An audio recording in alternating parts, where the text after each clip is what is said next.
Hello everyone, my name is Deepak Kumar and today we are going to continue our session 2, that is Understand Networking Fundamentals, and this session belongs to unit 4B, that is Web Applications and Security। और इस session को हमने 2 part में cover किया है। Part 1 पर हम अपनी प्रीवियस वीडियो में डिस्कस कर चुके हैं और इस वीडियो में डिस्कस करेंगे हम पार्ट 2 पर। और इस पार्ट में हम किन किन टॉपिक्स पर डिस्कस करने वाले हैं एक नज़र डालते हैं। सबसे पहले हम जानेंगे कैसे हम इंटरनेट को एक्सेस कर सकते हैं, उसके बाद हम देखेंगे ISPs क्या होती हैं। इस टॉपिक से आपके एक प्रॉब्लम आपको मिलती है एग्ज़ाम में, तो इसको ध्यान से समझना है। इसके बाद हम जानेंगे मॉडेम क्या होता है, क्या इसकी वर्किंग होती है, इससे भी चांसेस होते हैं एक प्रॉब्लम आपको एग्ज़ाम में मिले। फिर हम जानेंगे कितने प्रकार की कॉमन इंटरनेट कनेक्टिविटी अवेलेबल होती है और लास्ट में डिस्कस हम करेंगे हम वाईफाई नेटवर्क को कैसे एक्सेस कर सकते हैं। तो आइए शुरू करते हैं अपने फर्स्ट टॉपिक से, that is getting access to the internet। so to use the internet you need an internet connection। आप इंटरनेट यूज़ करना चाहते हैं तो आपको इंटरनेट कनेक्शन की आवश्यकता होती है। And internet connections are provided by internet service providers. और ये इंटरनेट कनेक्शंस आपको किसके द्वारा प्रोवाइड करवाए जाते हैं? इंटरनेट सर्विस प्रोवाइडर्स के द्वारा। और ये 3 वर्ड को आप इन्हें शॉर्ट में भी आपको लिखे हुए मिलेंगे, ISP। आपसे फुल फॉर्म भी पूछी जा सकती है तो आपको याद रखना है। ISP stands for internet service providers. और कौन होते हैं ये? जैसे कि भारत संचार निगम लिमिटेड, BSNL, सभी जानते हैं इसको, Airtel, MTS, Vodafone, Tata Docomo etcetera. और अभी जियो नॉर्मली हमारे इंडिया में काफ़ी चल रहा है और वोडाफोन तो अब रहा ही नहीं है। आइडिया और वोडाफोन मिलकर VI हो गए हैं। तो ये सब क्या है? All these are internet service providers. अब हम थोड़ा इंटरनेट सर्विस प्रोवाइडर को डिटेल में समझेंगे, क्या होते हैं और कैसे ये वर्क करते हैं। So an internet service provider is an organization which provides you with access to the internet. एक ऐसी ऑर्गेनाइजेशन जो आपको इंटरनेट का एक्सेस प्रोवाइड करवाती है उसे हम क्या कहते हैं? इंटरनेट सर्विस प्रोवाइडर कहते हैं। और ये आपको जो इंटरनेट प्रोवाइड करवाते हैं उसके अलग अलग तरीके हो सकते हैं, अलग अलग टेक्नोलॉजी हो सकती है। जैसे यहाँ पर दिए गए हैं, सबसे पहले आपको डायल-अप के थ्रू या फिर डायरेक्ट या फिर वायरलेस कनेक्शन के थ्रू आपको ये इंटरनेट प्रोवाइड करवाते हैं। And choosing connectivity depends on the availability of a particular technology, speed और connection type in your area. मतलब आप किस प्रकार की कनेक्टिविटी चाहते हैं ये डिपेंड करेगा कि आपकी एरिया में किस प्रकार की टेक्नोलॉजी अवेलेबल है, कितनी स्पीड वहाँ पर अवेलेबल है और किस प्रकार का कनेक्शन टाइप वहाँ पर अवेलेबल है। और आपको कौन सा लेना है ये डिपेंड करेगा आपके यूज केसेस पर। Usually small and medium business users and या फिर home users use connectivity type such as DSL। वो किस प्रकार की कनेक्टिविटी यूज़ करते हैं? कौन? जो जिनका इंटरनेट का कम यूज़ होता है, जैसे घरों में यूज़ करना है या कि छोटे दुकानदार को यूज़ करना है, तो वो जो इंटरनेट की कनेक्टिविटी यूज़ करते हैं वो कौन सी होती है? DSL को वो यूज़ कर सकते हैं, केबल मॉडेम यूज़ कर सकते हैं, डायल-अप कनेक्शन यूज़ कर सकते हैं, ब्रॉडबैंड वायरलेस का वो यूज़ कर सकते हैं, WiMAX 3G 4G वो यूज कर सकते हैं। और जो मीडियम से लार्ज बिजनेस यूजर्स होते हैं, जिन्हें या ऐसे कस्टमर्स जिन्हें ज़्यादा स्पीड की इंटरनेट की आवश्यकता होती है, तो उनके लिए जो टेक्नोलॉजी होती है वह है DSL हाई स्पीड। मतलब जैसे DSL यहाँ पर ये लो स्पीड है और यहाँ पर ये हाई स्पीड है। और एक दूसरी टेक्नोलॉजी होती है दैट इज कॉल्ड ISDN। और ये आपके लिए होमवर्क है, इसकी क्या फुल फॉर्म होती है आपको मुझे कमेंट कर बताना है। तो ये हो गए हमारे यूज केसेस के आधार पर कि क्या कौन सी कनेक्टिविटी हमें लेनी चाहिए, और ये डिपेंड करेगा हमारे एरिया में वो पर्टिकुलर कनेक्टिविटी का टाइप अवेलेबल है या नहीं है। नेक्स्ट हम डिस्कस करेंगे मॉडेम पर। मॉडेम को आपको ध्यान से समझना है, इससे आपको एक क्वेश्चन एग्जाम पे मिलने के चांसेस बहुत ज़्यादा होते हैं। किसी फॉर्म में मिल सकता है, शॉर्ट फॉर्म में, या फिर आपको true false, fill in the blanks, या फिर शॉर्ट में लिखने के लिए पूछा जा सकता है, तो आपको इसके बारे में पता होना चाहिए। So a modem is a device that converts digital computer signal into a form that can travel over phone lines. Modem क्या है? एक ऐसी डिवाइस होती है जो कि डिजिटल कंप्यूटर सिग्नल्स को, अब कंप्यूटर जो होता है हमारा वो किस प्रकार के सिग्नल पर वर्क करता है? डिजिटल सिग्नल पर वर्क करता है। आपको याद रखना है किस प्रकार के सिग्नल पर वर्क करता है? डिजिटल सिग्नल पर वर्क करता है। और जो टेलीफोन लाइंस होती है वो किस प्रकार के सिग्नल कैरी करती हैं? एनालॉग सिग्नल कैरी करती हैं। तो जो सिग्नल हमें टेलीफोन लाइन के थ्रू भेजने हैं वो डिजिटल हैं, और टेलीफोन लाइन पर जो कैरी होंगे वो एनालॉग हैं। तो ये डिवाइस हमें इस प्रॉब्लम से ओवरकम करने में मदद करती है।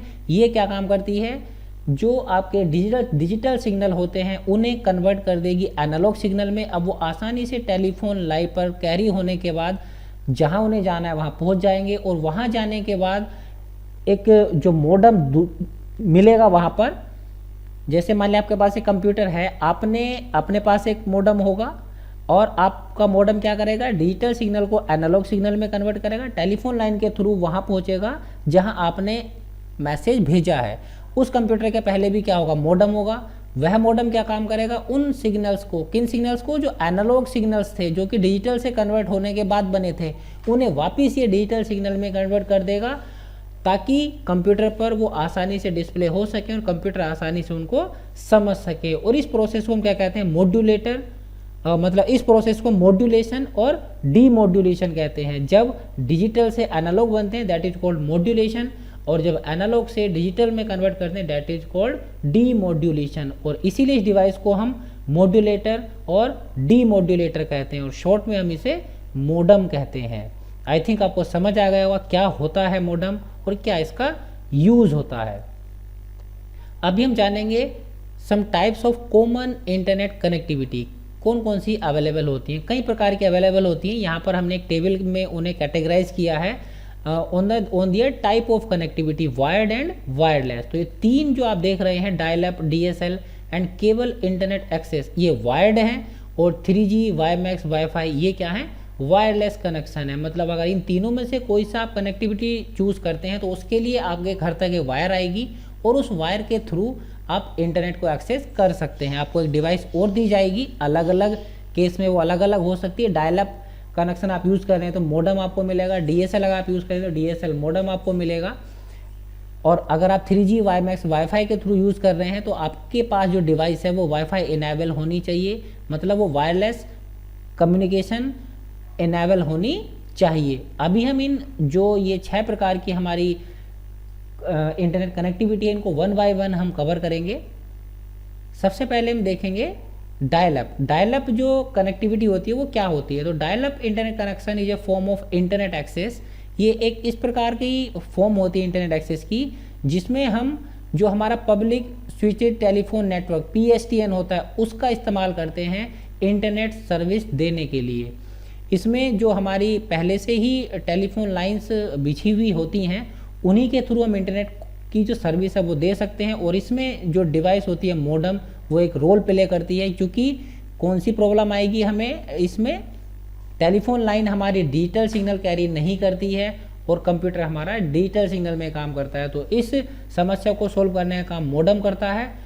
और जो सर्विस प्रोवाइडर होते हैं, जो इंटरनेट सर्विस प्रोवाइडर होते हैं, वो अपने यूजर्स को एक नंबर देते हैं, वो पर्टिकुलर नंबर उन्हें डायल करना होता है, और वो जब नंबर डायल हो जाता है, कनेक्शन आपका बन जाता है, तो आप इंटरनेट को एक्सेस कर सकते हैं। यूजुअली जो डायल अप कनेक्शन के थ्रू आपको इंटरनेट की स्पीड मिलती है बहुत स्लो होती है, और ज़्यादातर केसेस में इसको रिप्लेस कर दिया गया है DSL या केबल मोडम से। Now we discuss over the second type of connectivity that is DSL, digital subscriber line. इसमें हमें इंटरनेट की जो स्पीड होती है वो डायल अप कनेक्शन से थोड़ा तेज़ मिलती है। ये भी एक वायर्ड कनेक्शन ही होता है, और इसके लिए भी हम जो हमारा पहले से ही लोकल टेलीफोन नेटवर्क है उसका इस्तेमाल करते हैं इंटरनेट की सर्विस देने के लिए, और वायर के थ्रू इसे हमारे घर तक पहुंचाया जाता है। और कस्टमर के घर के अंदर एक वहाँ पर DSL मोडम होता है। वो DSL मोडम क्या काम करता है, जो हमारे हाई फ्रीक्वेंसी इंटरफेरेंसेस होते हैं उनको रिमूव कर देता है, जिससे कि हम साइमल्टेनियसली अपनी टेलीफोन सर्विस और जो इंटरनेट सर्विस है उसको यूज कर सकें। तो इसके लिए हमें क्या चाहिए होता है, एक DSL मोडम और एक इंटरनेट सब्सक्रिप्शन चाहिए होता है उस ISP से जिससे हमने DSL इंटरनेट कनेक्टिविटी परचेस की है।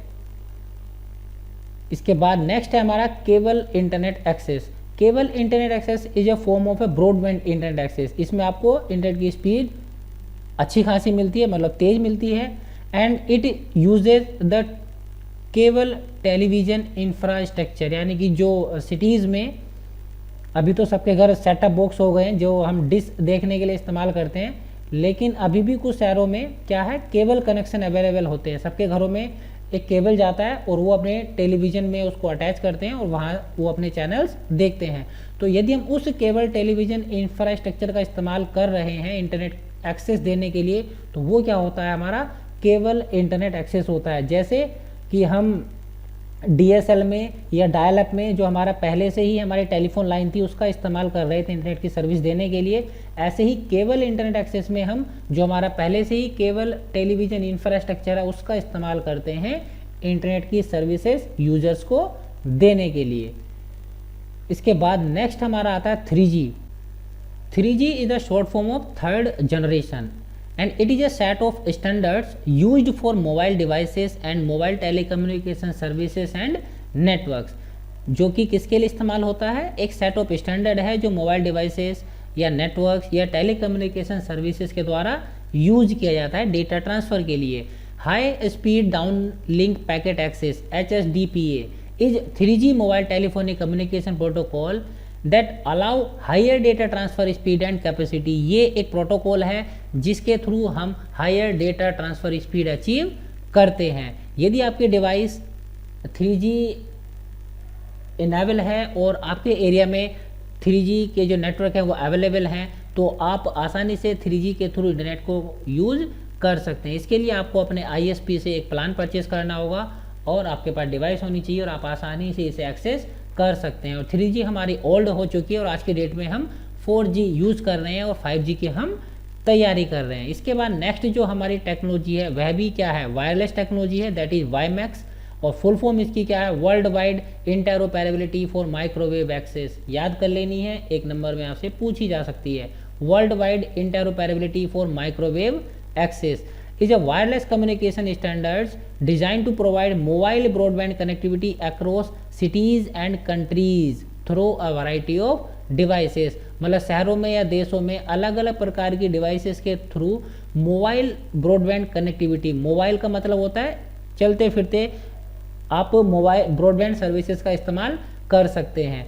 तो इस सुविधा को हम क्या कहते हैं, WiMAX कहते हैं। WiMAX एक लॉन्ग रेंज सिस्टम है covering many kilometres and is typically used where DSL और cable internet access can not be used. मतलब ऐसी बहुत सारी जगह होती हैं जहां पर हम वायर के थ्रू इंटरनेट को नहीं पहुंचा सकते, तो ऐसी जगह पर इंटरनेट को अगर हमें पहुंचाना है तो जो सर्विस हम यूज़ करते हैं उसे हम क्या कहते हैं, WiMAX कहते हैं। नेक्स्ट टाइप ऑफ कनेक्टिविटी हमारा wifi. Wifi is a popular technology that allows an electronic device such as computers or mobile phones to exchange data wirelessly over a network including high speed internet connections। Wifi एक ऐसी technology है जिसके through electronic devices जैसे computer या mobile आपस में एक दूसरे के साथ डेटा को एक्सचेंज कर सकते हैं wirelessly and over A high speed. और केवल डेटा को ही नहीं, वो आपस में इंटरनेट को भी शेयर कर सकते हैं। जैसे कि हमारी वाईफाई डिवाइसेस होती हैं, पर्सनल कंप्यूटर या स्मार्टफोन या वीडियो गेम कंसोल, इन्हें आप इनके थ्रू मतलब वाईफाई के थ्रू इन डिवाइसेस को किसी भी नेटवर्क रिसोर्सेज में कनेक्ट करवा सकते हैं। अभी हम वाईफाई के कुछ यूज केसेस देखते हैं, कहाँ कहाँ पर हम इसे यूज़ कर सकते हैं। सो वाईफाई का यूज़ हम वहाँ पर करते हैं जहाँ पर केबल्स आसानी से नहीं पहुँच पाते, जैसे कि पुरानी बिल्डिंग्स हैं या घर के बाहर का जो एरिया है वहाँ पर हम केबल नहीं ले जा सकते हैं और वहाँ पर हमें इंटरनेट को यूज़ करना है, तो उसके लिए वाईफाई का हम इस्तेमाल कर सकते हैं। और वाईफाई का इस्तेमाल हम तब भी कर सकते हैं जब हमें मोबाइल कनेक्टिविटी चाहिए होती है, मतलब हम चलते फिरते इंटरनेट की कनेक्टिविटी को यूज़ करना चाहते हैं, तब भी हम वाईफाई का यूज़ कर सकते हैं। वाईफाई का यूज़ आजकल होम, घरों में, ऑफिस में, होटल्स में, कॉलेज और स्कूल्स कैंपस में इंटरनेट एक्सेस के लिए बहुत ज़्यादा मात्रा में यूज़ किया जाता है। शॉपिंग मॉल्स और कॉफ़ी शॉप्स या रिजॉर्ट्स जो होते हैं वो ज़्यादातर आपको फ्री या पेड वाईफाई आज की डेट में ऑफ़र करते हैं। जहाँ पर नहीं होता है उसे हम आउटडेटेड आज की डेट में समझते हैं कि वाईफाई है तो ये अच्छा है और नहीं है तो अच्छा नहीं है। ये भी पैरामीटर हो गया है अपडेट होने का। अभी हम देखेंगे कि हम इंटरनेट पर जो डेटा ट्रांसफ़र होता है वो कैसे होता है, क्या प्रोसेस होती है जब हम कोई एक पैकेट डेटा का मतलब कोई एक पीस ऑफ इंफॉर्मेशन सेंड करते हैं एक सिस्टम से दूसरे सिस्टम पर। तो जो भी हम इंफॉर्मेशन सेंड करते हैं एक सिस्टम से दूसरे सिस्टम पर, तो जैसा आप यहाँ पर देख रहे हैं इसी तरह से प्रोसेस होता है। जब आपके एक सिस्टम से आपने कोई इन्फॉर्मेशन को सेंड की तो वो दूसरे सिस्टम पर डायरेक्टली वहीं नहीं पहुंचती है जिस सिस्टम पर आपको भेजना है, उससे पहले वो बीच में बहुत सारे कंप्यूटर्स के थ्रू होती हुई जाती है। और एक जो इन्फॉर्मेशन आप भेजते हैं वो बहुत सारे छोटे छोटे इन्फॉर्मेशन के पैकेट में टूट जाती है, और वो पैकेट अलग अलग राउट का इस्तेमाल भी कर सकते हैं अपने डेस्टिनेशन तक पहुंचने के लिए। एक इन्फॉर्मेशन का पीस दूसरे कंप्यूटर पर जाएगा, वो कंप्यूटर डिसाइड करेगा कि इसे आगे कहाँ भेजना है, फिर उससे अगला वाला डिसाइड करेगा कहाँ भेजना है। ऐसे करते करते ये लास्ट में जो हमारी फाइनल डेस्टिनेशन है वहाँ पर पहुँचते हैं। और यदि हमारा बीच में कोई पैकेट मिस हो गया है या कोई नहीं पहुंचा है तो उसके लिए वापस जो हमारा रिसीवर एंड है वो मैसेज सेंड करेगा उस पैकेट के लिए, और वापस वो आपको पैकेट रिसीव होगा। और जब पूरा आपके पास वो मैसेज आ जाएगा तो फिर आप वो पूरी इन्फॉर्मेशन देख पाते हैं। और ये सब कुछ बहुत ही मिली सेकेंड्स में होता है, और आपको इसका पता भी नहीं चलता कि इतनी जल्दी ये हो गया है। जैसे भी अपने व्हाट्सएप से मैसेज सेंड किया दूसरे मोबाइल पर तो आपको तुरंत वहाँ पर डिलीवर हो जाता है, लेकिन वो डिलीवर होने में ज़रूरी नहीं कि सीधा आपके मोबाइल से निकला और उसी के मोबाइल में चला गया। उसके बीच में बहुत सारे डिवाइसेस से होता हुआ गया है, और ज़रूरी नहीं है सारे पैकेट एक ही रास्ते से होते हुए गए हों, अलग अलग रास्ते से होते हुए भी जा सकते हैं। लेकिन ये इतना स्पीडी होता है कि हमें उसका एहसास नहीं होता छोटी मोटी फाइल में, और जब हम कोई बड़ी फाइल भेजते हैं तो तब हमें वो दिखता भी है। अगर आप कभी इंटरनेट से कोई चीज़ डाउनलोड करते हैं तो इंटरनेट डाउनलोड मैनेजर जैसे और भी एप्लीकेशंस हैं, उनके थ्रू अगर आप इस्तेमाल करते हैं तो उसमें आप देखेंगे कि अलग अलग सोर्सेज से डेटा आता है और बाद में असेंबल होता है, और फिर हमारे पास जो इन्फॉर्मेशन होती है वो पहुंचती है। तो इस तरह से डेटा इंटरनेट पर ट्रांसफ़र होता है। अभी हम देखेंगे कि इंटरनेट को एक्सेस हम कैसे कर सकते हैं। तो पहले हमने देखा था कि इंटरनेट हमारा उसके लिए हमारे पास क्या होना चाहिए, एक इंटरनेट कनेक्शन होना चाहिए जो हमें आईएसपी से मिलता है। आईएसपी क्या होती है वो हमने जाना, कितने प्रकार की कनेक्टिविटी हमें मिलती है वो अभी हमने देखी, और मोडम क्या होता है उसको अभी हमने जाना। तो अभी हम देखेंगे कि जो इंटरनेट हम यूज करने वाले हैं, जो कनेक्टिविटी हम लेने वाले हैं, उसको लेने से पहले हमें क्या क्या चीज़ें ध्यान में रखनी चाहिए। तो कुछ कॉमन क्वेश्चंस हैं जो आपको डिसीजन लेने में मदद कर सकते हैं, जो आपको अपने आप से पूछ लेने चाहिए। जैसे what is the purpose of getting this connection, will you use the connection regularly, आप इसे रेगुलरली यूज़ करेंगे या नहीं। How much data will be downloaded on an average per month, कितना डेटा आप पर मंथ यूज़ करते हैं। How much speed do you need, कितनी स्पीड आपको चाहिए। What technology is available in your particular area, आपके एरिया में कौन सी टेक्नोलॉजी अवेलेबल है। What are the different plans available from the ISP, कौन कौन से अलग अलग प्लान्स हैं जो आईएसपी के द्वारा, आईएसपी मतलब इंटरनेट सर्विस प्रोवाइडर के द्वारा प्रोवाइड करवाए जा रहे हैं। इज देयर एनी लिमिटेशन और catch for the selected plan, जो आप प्लान सेलेक्ट कर रहे हैं क्या उसमें कोई लिमिटेशन है या नहीं है। ये क्वेश्चंस आपको अपने आप से पहले पूछ लेने चाहिए। जब इनका जवाब आपको मिल जाए तो आपको एक इस प्रकार की टेबल बना लेनी है, और 3G में जो आईएसपी है उसका प्लान का नेम क्या है, डाउनलोड स्पीड क्या है, लिमिट क्या है, फ्री मोडम मिल रहा है नहीं मिल रहा है, ये आप एक चार्ट बना सकते हैं। और फिर आप आसानी से अपना जो टास्क है उसे पूरा कर सकते हैं, अपने हिसाब से एक बेस्ट प्लान चूज कर सकते हैं। Now we discuss over how to access wifi, wifi को हम कैसे एक्सेस कर सकते हैं। So to access wifi you need an access point, आपको क्या चाहिए, एक एक्सेस पॉइंट चाहिए with an internet, with an active internet connection, जिसके पास एक एक्टिव इंटरनेट कनेक्शन होना चाहिए। देखिए वाईफाई का मतलब इंटरनेट नहीं होता है, वाईफाई का मतलब होता है कि एक फैसिलिटी आपको मिल जाती है कि आप वाईफाई के थ्रू डेटा को ट्रांसफ़र कर सकते हैं वायरलेसली, डेटा के साथ साथ आप इंटरनेट को भी शेयर कर सकते हैं वायरलेसली। लेकिन इंटरनेट लेने के लिए आपको आईएसपी से ही लेना होता है। तो आपके पास एक इंटरनेट कनेक्शन होना चाहिए, एक एक्सेस पॉइंट होना चाहिए जिसके थ्रू वाईफाई की जो सिग्नल्स हैं वो आप क्या कहना चाहिए सेंड कर रहे हों, और तभी आप उन्हें रिसीव कर पाएंगे। Usually when you subscribe to an internet connection, जब आप एक इंटरनेट कनेक्शन को सब्सक्राइब करते हैं तो जो आईएसपी होता है वो आपको एक वाईफाई राउटर देता है, या तो वो आपको फ्री में दे सकता है या फिर आपको परचेस करना पड़ता है। वाईफाई राउटर का क्या काम होता है, ये आपका मोडम का भी काम करता है और वाईफाई सिग्नल देने का भी काम करता है, दोनों काम करेगा ये। और जो आपको वाईफाई नेटवर्क सेट करने के लिए तो आपको कुछ टेक्निकल एक्सपर्टीज़ की आवश्यकता होती है, लेकिन नॉर्मली जो आप वाईफाई राउटर लाते हैं उसमें बाय डिफ़ॉल्ट सेटिंग्स होती हैं, पहले से ही एक्सेस पॉइंट बना हुआ होता है। आप ऑलरेडी सेटअप जो पहले से ही बना हुआ है आप उसको यूज़ कर सकते हैं as a wifi access point. Next हम देखेंगे विंडोज़ एक्सपी में हम कैसे वाईफाई को एक्सेस कर सकते हैं। तो इसके लिए आपको क्या करना है, विंडोज़ एक्सपी में आपको नीचे टास्क बार में ये जो आपको आइकन मिलेगा इस तरह का, आप यहाँ पर देख रहे हैं वायरलेस नेटवर्क का आइकन है, इस पर आपको राइट क्लिक करना है। वहाँ पर आपको एक कॉन्टेक्स्ट मेनू ओपन हो जाएगी, इसमें आपको मिलेगा व्यू अवेलेबल वायरलेस नेटवर्क, इस पर आपको लेफ़्ट क्लिक करना है। जैसे ही आप लेफ़्ट क्लिक करेंगे तो इस तरह की विंडो आपके सामने आएगी जो कि आपको दिखाएगी available networks in your range. आपके रेंज में जो नेटवर्क्स अवेलेबल होंगे वो आपको दिख जाएंगे। जिस भी नेटवर्क के थ्रू आप कनेक्ट करना चाहते हैं उस पर आपको डबल क्लिक करना है।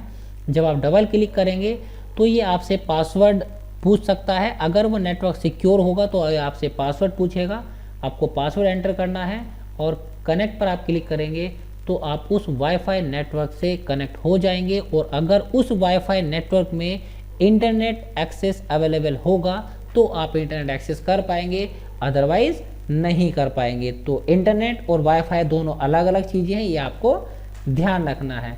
उम्मीद करता हूँ जितना भी हमने इसमें डिस्कस किया है वो आपको समझ आया होगा। एक ओवरव्यू लेते हैं क्या क्या हमने डिस्कस किया। सबसे पहले मैं देखा था कैसे हम इंटरनेट को एक्सेस करते हैं, इंटरनेट कनेक्शन हमें चाहिए होता है, किन से मिलता है, आईएसपी से मिलता है, मॉडेम की हमें आवश्यकता होती है, मॉडेम का क्या काम होता है, मॉड्यूलेटर डीमॉड्यूलेटर उसे हम कहते हैं, उसी से बना है हमारा मॉडेम। इंटरनेट कनेक्टिविटी के अलग अलग प्रकार को हमने देखा कौन कौन से होते हैं, 3G, wifi, WiMAX, cable modem और डायल अप कनेक्शन। और लास्ट में हमने देखा कि हम कैसे वाईफाई को एक्सेस कर सकते हैं। नेक्स्ट वीडियो में डिस्कस करेंगे हम इस यूनिट के नेक्स्ट सेशन पर। तब तक के लिए सीखते रहिए और सुरक्षित रहिए।